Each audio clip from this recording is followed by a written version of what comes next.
क्या हो आज ए भैया ये क्या हो आज चुप ना अरे भूली आई बाबा ने अरे अरे कमला ने बात हो आज तू भूले अरे भाई ये कर क्या है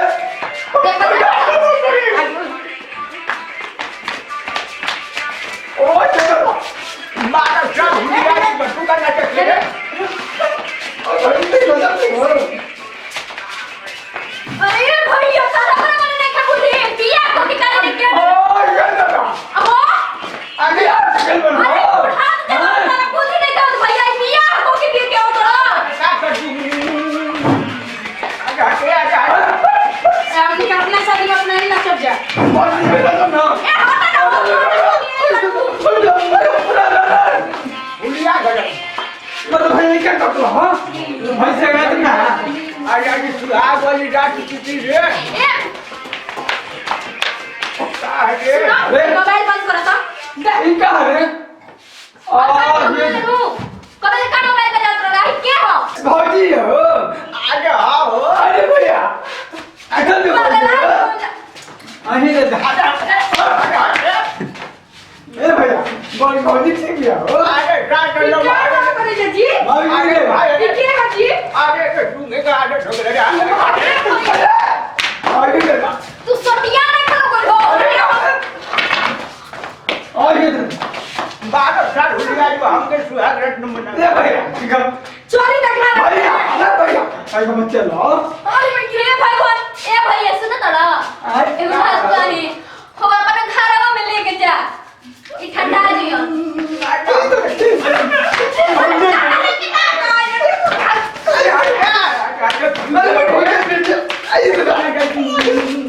भौजी ई क्या कर चिमनी का तो नहीं तो खा दिया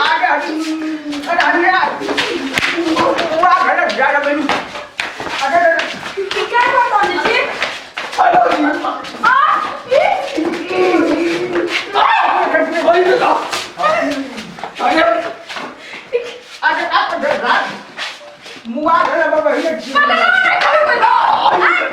दिमाग खराब कर दो ना ए भैया अपने घर में लेके जाता अरे ये भैया सटी के कोई पड़ा जो मैं तू लेके जाता अरे बड़ा पापी है घटिया हो एक आदत हो गई चिन्ना निकल अरे आके आके आगे घंटे लगा तो झूले अरे अरे साधार ये करे भैया रोज एक आदमी ने के समारो तक का समा हमारा कोई समा वो गणपति है मोहरा होला है अरे ये भैया सुना तड़ा अरे ये भैया फोन में मारे लागू अरे तू का चाटा हुआ सारा जो माई ए भौजी अरे सुने अरे क्या कर रहे हो दिमाग लगा भैया सुनो तड़ा क्या है मेरा बोले के घर में जाता तू अरे आगे चलेगा अरे तो क्या ए भौजी अरे ये बदमाश आगे आगे भौजी अंदर बच्चे से ना अरे पूरा क्या लेके जाओ ए भौजी अरे भौजी सटिया हल बड़ा ना अरे तो पूरा बस काट कर ये आए वैसे ही कहबो अरे वो भैया और सुनो तनी के बारे में तो नहीं सुनता हूं हे भगवान ओ बड़ा आनंद नहीं बे खेलना सटिया चलो अपने घर में चलो तो उठा क्या करता तू रे उठा पहले अपने घर में चलो सुनो तो अरे बस कुछ खोई आए कुछ से कुछ ना का करतो लीजिए आगे सुने इटोली काई फोन कर दनी आज तक कल ये मन सुहाग दिया जान पर भाई को एक जगह में मत पड़ो अब के रहे जी वो रखाई भाई बहुत कोई सब भाई बहन जी रहू अरे पहले से बड़ा मालूम तो बस अपने जीव निकाल अरे जीविए ना हो कुल निकाल ले बड़ा पापी आदमी है हो जन अब जन के बाद जमाना के डाट बहु न कर छुट्टियां जो नोले तो मिले न लगत बा ठीक है अरे चलिए का कर तो देखा तो पहले सजा के का पकड़ हम छोड़ी आज आगे आगे के हम तो और देता हो भैया बजा बजे का हो एगो बात कहे रहल हनी माने अब है ना सुहाग वाली रतिया के दिन बात करूँ आए सुनो बात जल्दी याद है नाव पकड़े जे बहिन अरे भाई तुम्ही आए ना रे बाबू लगत की सबसे पहले अरे हट रे अरे राजे इधर आ ए भैया सुनो पहले हमारा बात सुनना ए भाई चुमा लगा भाई अरे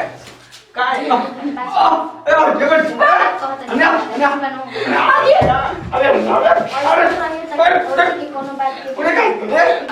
भौजी अरे देखो तले बैठे बैठे हम भी तो तुम भाई तो प्रिया नहीं हो बैठे बैठे अरे भाई अरे अरे जाने नहीं कर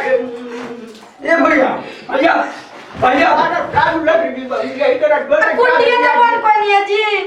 कोई तो ईमान मजाक करे लो जस सुनो बताओ तनी एंगा नहीं एंगा बात दिल बना लिया नहीं की बार पर भाई हाल से अरे ये भैया तो खूब फिर शांति से ना रहे ये भैया भैया भैया अरे तो एकदम दिमाग और शांति में नहीं खड़ा अरे को दे लिया तू देखा भौजी सब दूर रहता पता नहीं तो तू अंदर तू नहीं भैया तू सब क्या कर रहा है जे भाई बहन वाली तरह लाज में गए भैया हट रे तू अंदर जा सुनिए तू फिर बोलती है सुनो ना भैया को बात तो होता नहीं आपसे पूछो ना चाहिए अजय है फिर भैया होता भैया, ये भैया सुनो ना एगो बोलती है सुन के तू छोड़ दिया है नहीं होता नीचे होता अरे रुक रे अरे भौजी अरे तू कब सोने जाता हो अरे तू अंदर तू क्या सुनिए अरे रुका बेटी क्या करता जला तक मेरा रो को बेटे ने के बोल अरे रो सो के एकदम पगला उल बात का हो है ना तू हटा तू अंदर जा रहा हूं कोई नहीं खींची नहीं बाबा तू ना मैं करे नु बात हो ना ये छोटा लेता अरे तो अरे आओ नु अरे काऊ नहीं तो गप क्यों ढंगा से दे बाबा चोर बनने ना देखी मेरा रो के को देख ले नहीं को बताओ हम घरे आके कैसे निकल बियाह को कर ला दे तू तो हम न जानत बनी कैसे कैसे साथ कभी हम नहीं कैसे कैसे जुगाड़ करके लिया हम तो कोर में फूट गए एक इतना बुरा आदमी से बियाह हुआ अरे क्या करूं जमाना है घर द्वार तो परिवार के जनते वालों हम माई बाबू 9 महीना कोखी में पाल के रखने हम तो अरे के उतार माई बाबू ना मरना को आ हुआ ना अरे अरे ये भैया भैया अरे जानकार है साहब तो भगाए पड़े मत कर सुनो ना मैं बतिया का करते थे क्या से भौजी ना अरे मैं अरे अरे तू है का दे अमर भौजी के पानी ना अरे भाग अरे मत जाए भौजी मत अरे मैं अरे अपना दे ये भैया भैया चेक कलर के किलिया बंद को नहीं किया आवे के अरे बाहर रख ए भाई कुछ तो अरे ए भाई अरे आगे बाप रे बाप ना आई रे भाई ना अरे आई मत अरे मैं खजन वो ना ओ यार तो हम छोड़ना बोलता भाई सुतावा आई का के लग रे बट इतना पता नहीं जे भौजी हमरे माला ना बको अरे नौरा आज क्या कर भौजी हमारे राजी को राजे लगे तो भगा गली रे अरे आगे तू आगे धरे आगे रे ये क्या कर भैया भैया क्या रे ए भैया भैया ना भगवान ना तारो मत कुछ वो कैमरा सन अरे रातू हमार रोवा भर भर आल वाले जाए दिया के लाओ जुगाड़ करके टका भौजी ने आप परमानेंट कर दे ना तो एक का कहतन अरे दादा फिर बवाल करी का रे हां ये पूछा मुंह आ गयो अरे भैया ये बात तो देख भौजी के ना अरे रात मुंह आ गयो भाग दे जल्दी भौजी के देख एगो खानदान में बोले का ठिकाना ना भाई सुन हां फिर साथ तू कौन की हो काट ले भाई भौजी का ना करे तो कहे तू का कहते अरे जाए तो जा तो हटा से कुछ है तो ये इतना खा ले हुआ देख भौजी के अरे हम कटना में ना ए भौजी देखू बाबे रे अच्छा हो न ए बुरा रे रे भौजी ए बुरा रे तेरे बात में चलो बुढ़बाल था ना बुढ़बाल तो ये हमारे खातिर भगवान बा देखना मत अरे भगवान साथ में ये कैसे कुछ ना क्यों नहीं लेके के पड़ अरे साधु लाट अयो दादा इतना होता कि विपत एकदम बा ये दादा कनी कैसे नहीं घर परिवार बा घरे अगर हम कैसे रहम इते ओइला पर होइसे करत तब त मैं बुढ़ऊ ना रहे त बर्बाद कर दिए हमरा के ई देवर बाटे लागत के कल्ला मेरिए धो लेले बाटे अरे काहे रोतो काहे रोतो बच्चे पर ना होता मैं जिंदगी बर्बाद कर देने जी सब नरक कर देने हम तो के बारी दिन से प्यार करते नहीं वो नारी होती लगा को मेरा रुक देख लो ही नहीं कीजिए अरे का कर वो करा देती है यार दू कटा मेहरा तू हमें भगा गले तो कटे में हो हम तो करम में फूट गले तो रोवा से करम जर गले मर बियाह को के करम जट गई तो अब कला से ये तो ना बूढ़ वाली का कुछ होई मु करी कि ना रो रे अरे का बात बनावट बनवटे हम हम बन ठाडो गली कहीं हम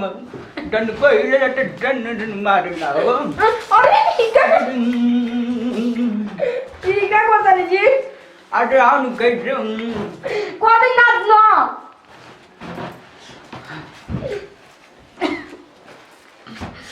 अरे आउन अरे हम के बाल सर में दर्द हो गल भाई अपना सर में दर्द कर देलनु अरे भाई भाई बन रहा है हमें तो मत बोले जटल सुते